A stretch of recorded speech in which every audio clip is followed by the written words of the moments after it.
Today we are looking at a Solo Pro. A student used it in the dormitory bed and pressed the pull rod, causing it to deform and the left shell to be pushed open. Everyone can see the obvious deformation in the curvature of the pull rod. The function is currently unaffected. After restoring it to its original shape, it cannot be pulled anymore and gets stuck.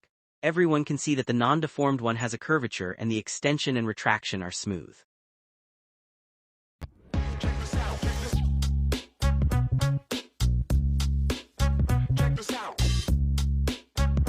Because this curvature is missing in this part, pulling it becomes very difficult.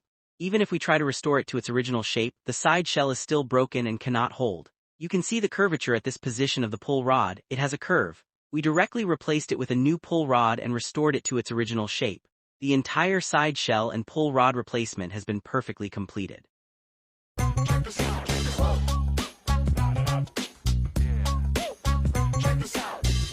Now you can see that the extension and retraction are very smooth and can reach the proper position.